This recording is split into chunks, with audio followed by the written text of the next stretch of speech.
Welcome back to the Road to Great Health podcast, where we discuss natural solutions to today's most extreme health problems. I'm Dr. Kevin Linderman from South Louisiana, and I'm joined by my good friend and mentor, Dr. Rob DeMartino out of Las Vegas. Doc, I enjoyed the seminar last weekend, man. I know we got to actually spend some time face to face in real life, not just on camera here. Yeah, and the statistics that you went over on neurodegenerative disorders, man, is scary. Our brains are not lasting. Nope. And so after we finish this next series of podcasts on our subject matter we're about to get into, I think we'll probably get into that here on the podcast. You know, some of the Alzheimer's and Parkinson's and the rates, and how we're able to help these people not get that and lower their chance of doing really bad with it. So we'll get into that for sure. Yeah. So our subject today is a little bit complicated, but I think it is definitely worthwhile because over the last several podcasts, if you guys have been following along, we've been discussing 5 major levers that are big leverage points to restore someone's health and to restore their life and their existence and their length of time here.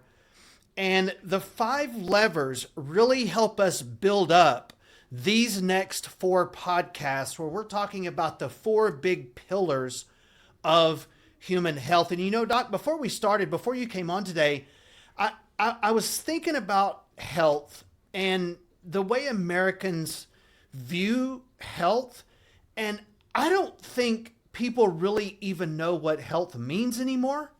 It's not uncommon, and I know you have this same experience, but you're talking to a patient and you're doing the consultation with them and they have, IBS and thyroid problems and Hashimoto's and rheumatoid arthritis. And you ask them, how would you rate your health on a scale of 1 to 10? And they go, oh, I'm about an 8.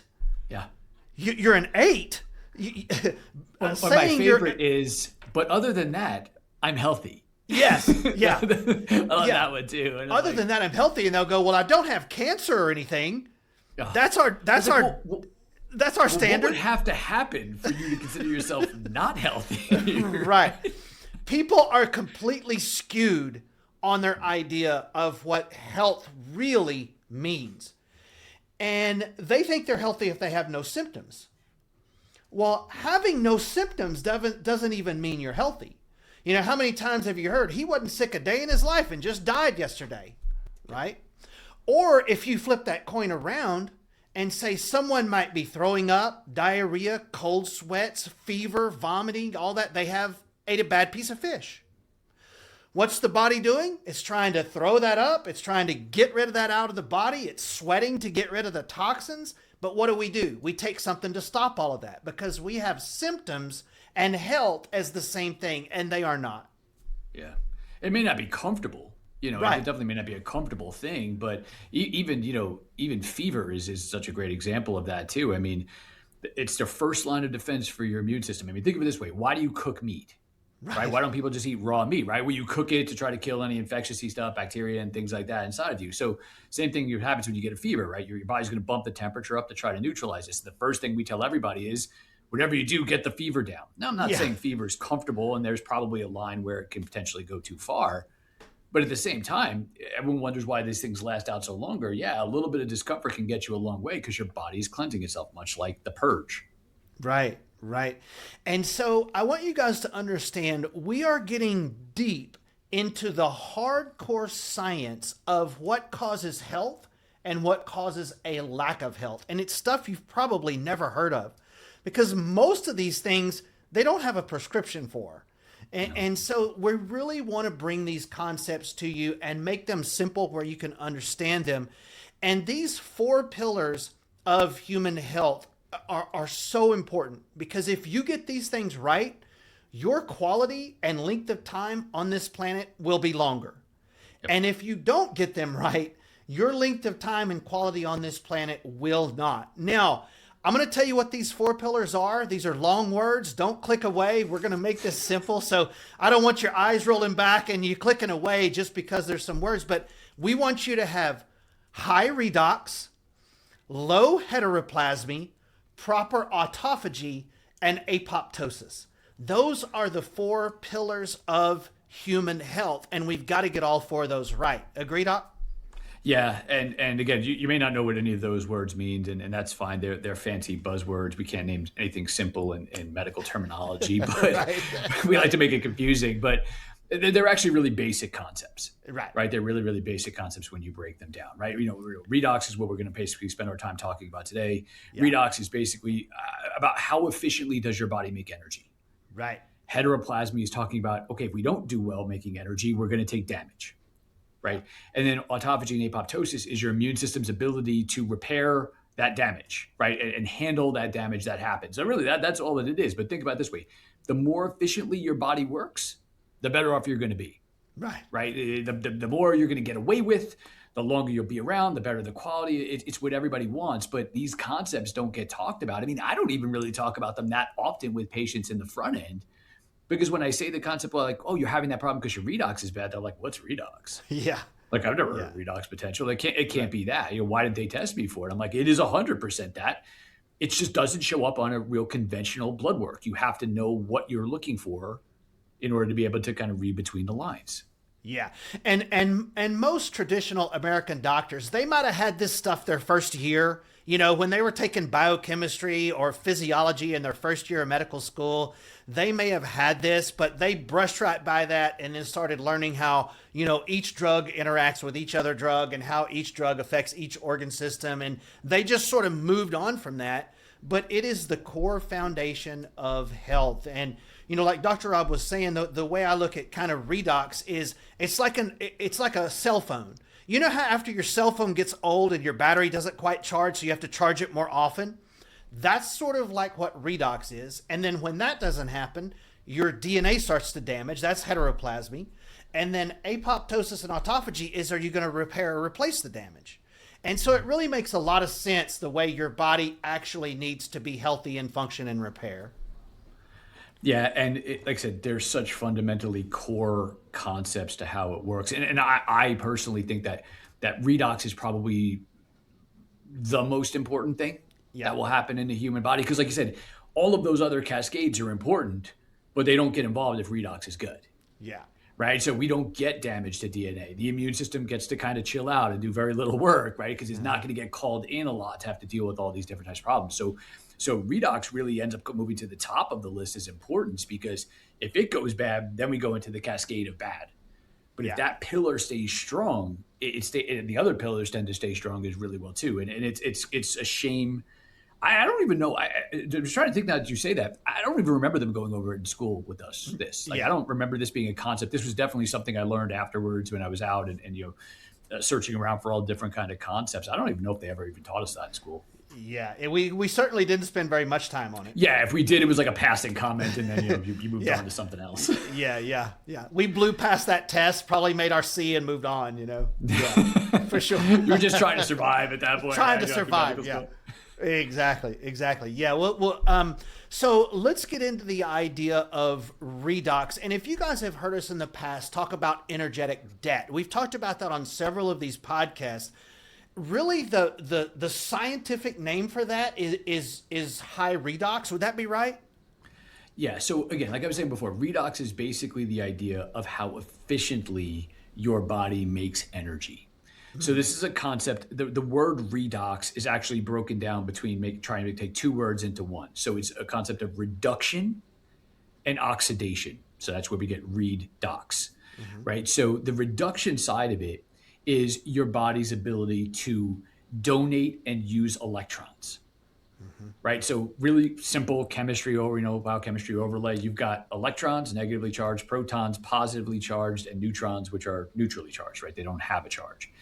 And we're going to drastically oversimplify this science. It's a very complicated process, but just in general science. So you got the negative charge, you got the positive charge, and your body is going to take that negative charge and it uses it, like you were saying, to charge the battery, right? It's going to charge, and in our case, specifically the mitochondria in our cells, to be able to get them to fire to make energy. So this is really no different. When you have high redox, it's basically saying, I plug something into the outlet of the wall, and it gives enough electricity to make this engine run. Now, we're going to spend our time today talking about electrons because electrons are important. Protons are important too, but that's a story for another time to not confuse things.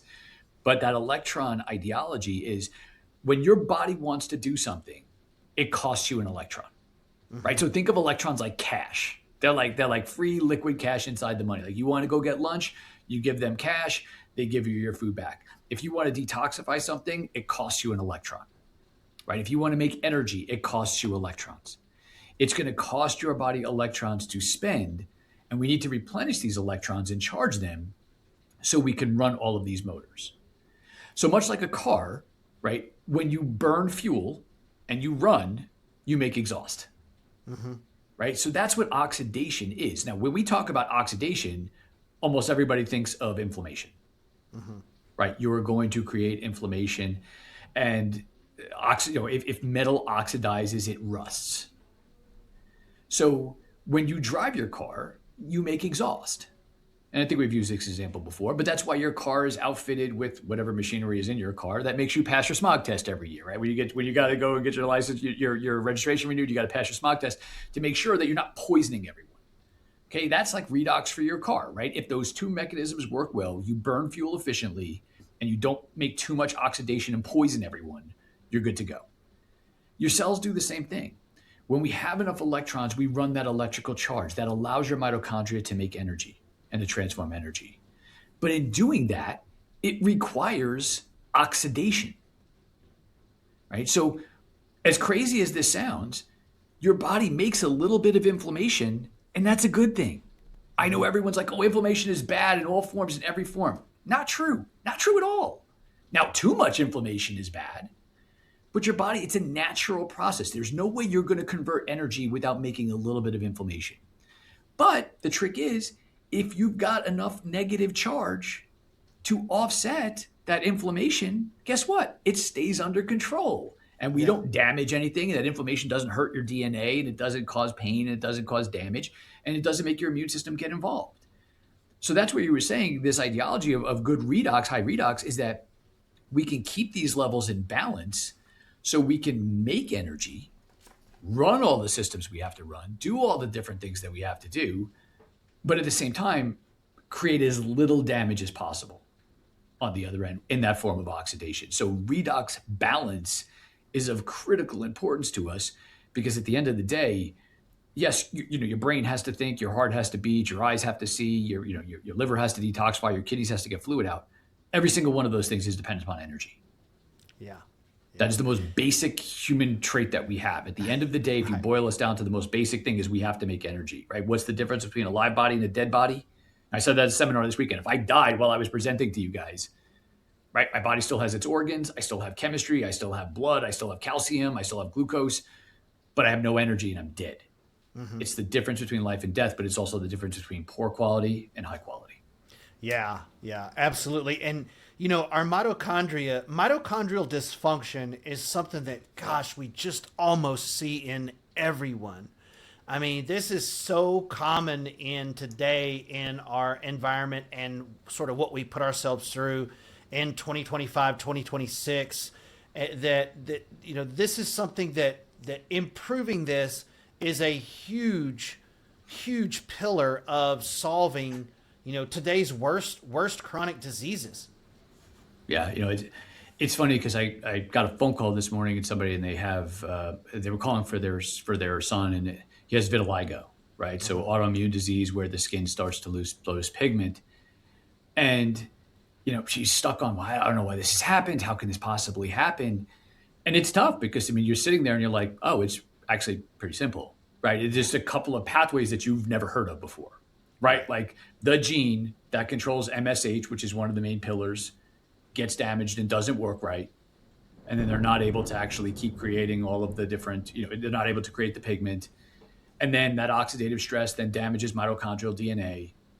Well, then what's the inflammation? Oh, it's hydrogen peroxide. All right, well, great. You make too much hydrogen peroxide in your skin. Google, where does hydrogen peroxide come from? Guess what? It's an inflammatory marker that your mitochondria make if your redox is crappy. Yeah. Right. So, well, it's high hydrogen peroxide. Cool. Where does that come from? I don't know. Let's Google it. Yeah. right? So I started to do this now, like I just Google stuff with people when they're sitting with me. Like I just Google it. Like let's Google it. Let's ask it Google, right? Where does it come from? I know the answer. Like that's fine. Oh, it comes from mitochondria. So we're right back to that. And then the mitochondria DNA damages. And then it spills into the blood, which then makes the immune system go crazy. Oh, and then it just all of these diseases is just where this happens.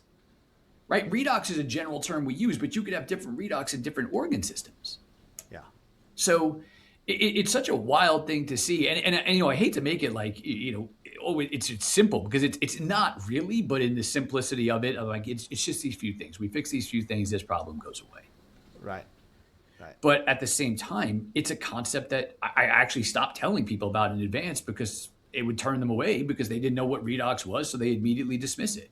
Yeah. But it's probably the single most important reaction that happens inside the human body is the ability to make energy and do it in a format where you can keep inflammation under control. Because everyone agrees, Google, medical doctors, conventional, centralized medicine, natural medicine, inflammation is bad, right? But it's high inflammation that's bad.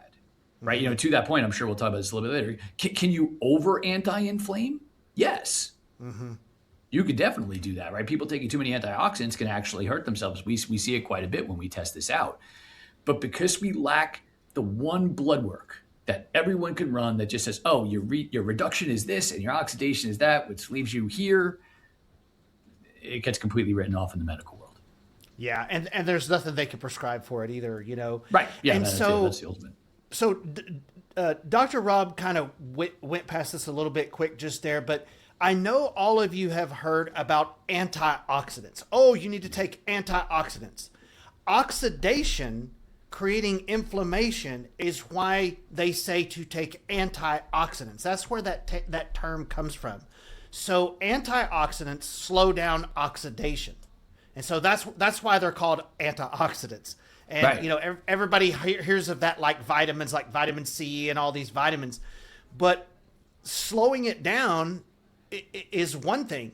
But figuring out how to just make redox work better is so much easier than trying to continue. It's like you have a hole in the bottom of the bucket and you keep trying to fill it up with water and you're really not going to get anywhere because that hole gets bigger and bigger and bigger over time. And that's not really a true health solution either. Yeah, so when we talk about reduction, the ability to do this is something that your body does, right? And it stays in front of the curve. When inflammation gets out of control, everyone blames that for chronic disease. Well, if really that caused chronic disease at its core, chronic disease would be really easy to fix because we have really great antioxidant supplements and we have really great anti-inflammatory medications, right? We could take inflammation down if we really so wanted to do that. But it doesn't change the core fact that that smoke coming off of the fire is burning in your mitochondria. And if you keep stoking that, you could keep, yes, do I agree that there's some strategy about lowering inflammation? Like if you get to a burning house, the firemen usually knock out the windows so they can push some of the smoke out so they can at least see what they're doing. Mm-hmm. But if all they did was just sit there and billow the smoke out while the fire takes the house, you lose. Yeah. Right? You lose this game. Now, the other side of this too is this can go too far because if you push the inflammation down so far, and we can't run any oxidation, well, now we need oxidation to make energy, right? Like you're not going to ever get to a point where you burn gasoline and don't make exhaust, right? Like that has to happen. That's the part of how energy gets converted and transformed that way. It will happen that way inside of our body. So we see lots of people and they're like, and they're trying to help themselves. They're doing the best that they can do and they're trying to figure this out, but they accidentally hurt themselves because they take so many antioxidants that now they actually can't go into oxidation and they can't make any energy, right? Mm-hmm. So they actually stall out their mitochondria. And this happens with supplements, but this happens with medications, right? These are normal signaling pathways. When your body inflames, if it starts to go up, it's a natural process of making energy. But if it starts to go up, that inflammation is to trigger your body to say, we have damage, we have to repair it, and we need to make more of these, right? You need to repair these mitochondria, we need to make more of them. What happens if you blunt that? Well, then you run out of them. Okay, so what do they see in all the brain neurodegenerative disorders? They don't have as much mitochondria in their brain. Okay, cool. So if you don't get the signal to repair them or replace them, they just die. And you don't replace them. And then all of a sudden, somewhere down the road, you don't make enough energy generation. And it certainly shows in neurodegeneration. So I always say the coolest part about this is These are the things that when you're dealing with any of these big bad problems, autoimmune, neurodegeneration, metabolic syndromes, whatever it may be, this is the stuff that gets you out of it. But if you do this the right way, this is the stuff that makes it never happen to begin with. Right? That's what health is, right? We're not treating disease, we're reinstalling health. So the same concepts that keep you well are the same ones that get you well. You just have to be a little bit more aggressive about them when you're trying to get somebody's time back. Yeah. Yeah. So that's why we also hear the term oxidative stress. Like we hear toxins and all of these things that we're exposed to, like smoking and all of that creates oxidative stress. So explain what that means. Yeah, so there are things. So the core scientific definition of inflammation is when you have more protons than electrons. So you have more positive charge than electrons, right? So an acute injury, right? You get a flood of protons into the area, and then eventually your body can replace the negative charge with electrons, and it balances it out. So you sprain your ankle, gets real swollen, blown up for a minute. But once your body can rebalance that, then that goes away. So when we have more protons than electrons, we're going to get into inflammation. So we need electrons to basically stop inflammation. That's the reduction portion. Reduction means we're reducing the charge. We're making it more negative, which sounds weird because we want to be more negatively charged. We don't want to be negative personality-wise, but we want to be more negatively charged. So when we're reducing the charge, that keeps us away from inflammatory stuff. Things like chemicals. What they do is they steal your electrons, right? So they steal your electrons. So heavy metals steal your electrons. Chemicals in smoking steal your electrons. Chemicals in plastics steal your electrons. Fluoride is so toxic to humans because it steals the most amount of electrons. It's the most electronegative thing. It steals 7 different electrons. So all of these things cost you electrons. So why do some people smoke and they're fine and some people don't? Or they smoke once and they get really, really sick from it. How many electrons do you have to pay off that oxidative stress? If you have enough electrons, you get away with it. Yeah. If you don't, you don't. Right? I mean, it's whatever keeps this positive to negative balance inside of the body. And again, it's dumb because it's so overly simplified and it's complicated chemical processes, but that's how it works. I mean, it's just basically basic science and basic simplicity there. So the more we can keep those electrons running and the more that we can keep that net negative charge, it keeps our body hydrated, it keeps our batteries charged, it keeps our inflammation low, and it allows your body to efficiently make energy. Using antioxidants as a supplement, again, when there is maybe some strategies at times to do that, what makes it an antioxidant is it's willing to donate its electron. But the problem with that is when you donate one of your electrons, now the antioxidant is left with a slightly positive charge. It's not as bad as fluoride, right? It's not going to steal 7 electrons. Maybe it steals 1 or half of 1 or something like that. But it's still positively charged. So you'll never get the same benefit as if your body does this versus you take it. Right? When your body makes this negative charge, and that's why connection, grounding is so powerful. Sunlight is so powerful. These ideologies of how your body keeps that negative charge is really what allows somebody to get away with maybe habits that aren't so positive or healthy. Yeah, absolutely.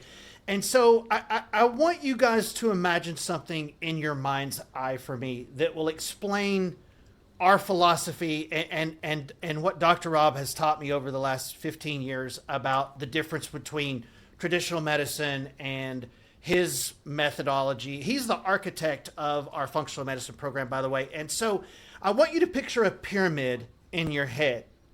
At the bottom, you have physics. And then in the middle, you have chemistry. And at the top, you have biology. Our bodies run off of those 3 things. You have physics, which is the base.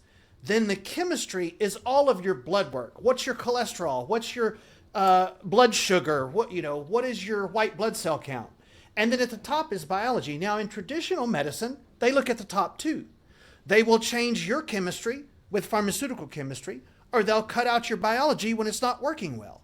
But the big part of the traditional healthcare system that's missed is your physics. Is your body physically working like it should? Is the machinery working?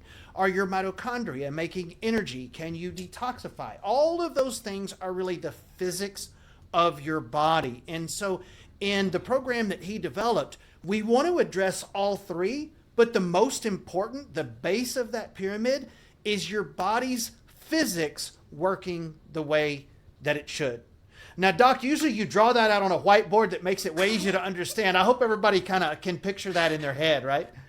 Yeah, the fat part of the triangle's at the bottom, and it gets kind of skinny as it goes towards the top. But yeah, one of these days we're going to get advanced enough on these that we're going to actually put graphics up, right? We talked about that. Hopefully we maybe figure that out soon enough. Yeah. But at the end of the day, physics is the governing science. Right. Physics governs all science. Physics reacts on chemistry. Then chemistry reacts on biology.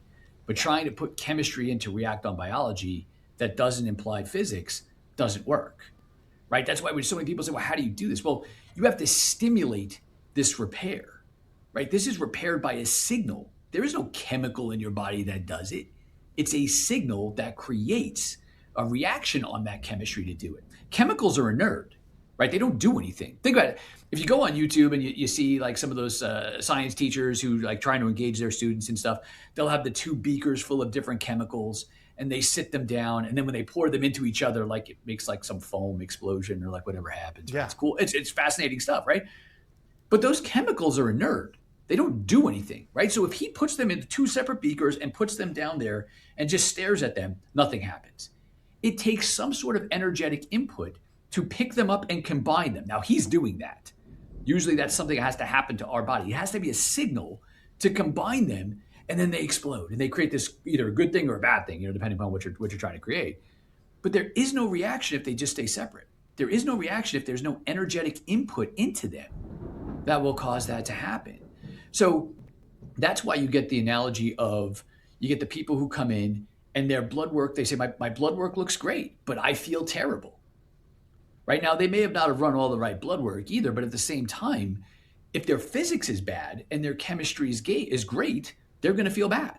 Yeah. And then you got the other people who come in and their blood work looks god awful, and they're like, I don't know, I feel great. Yeah. But guess what? Their physics is good enough to overcome their bad chemistry.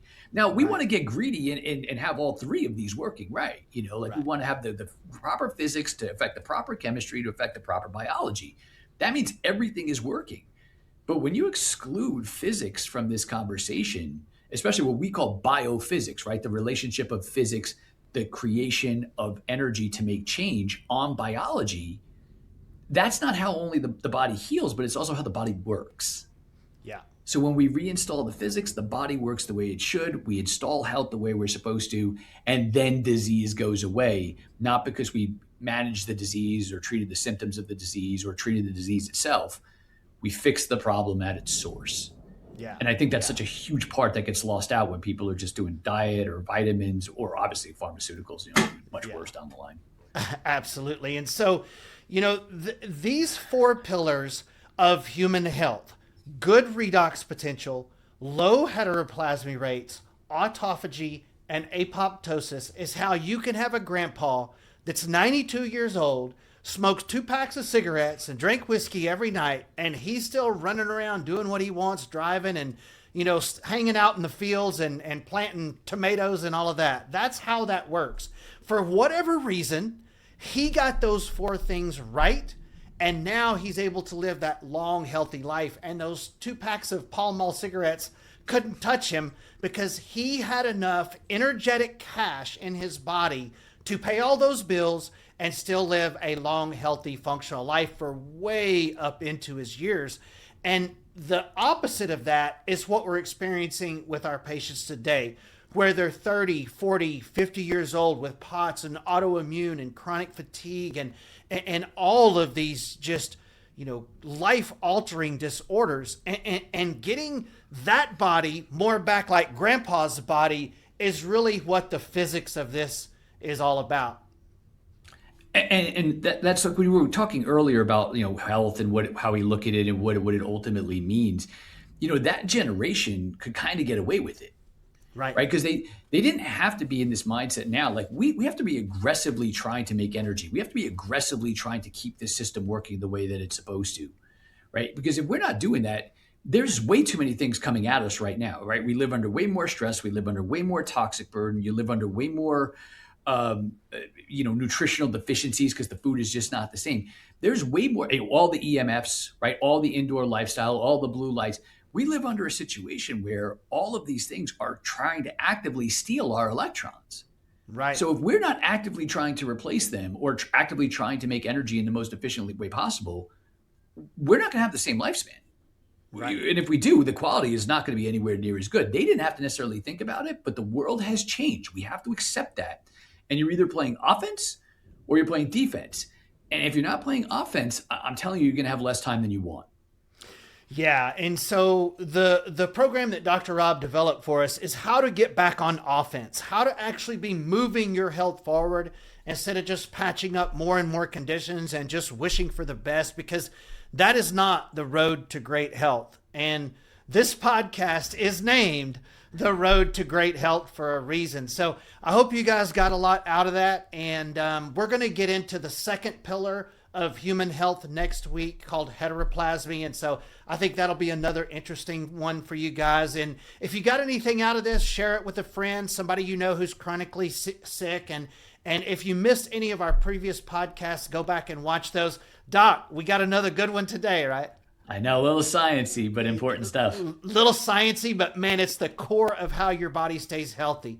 All right. Thank you guys for joining us. We'll see you next week.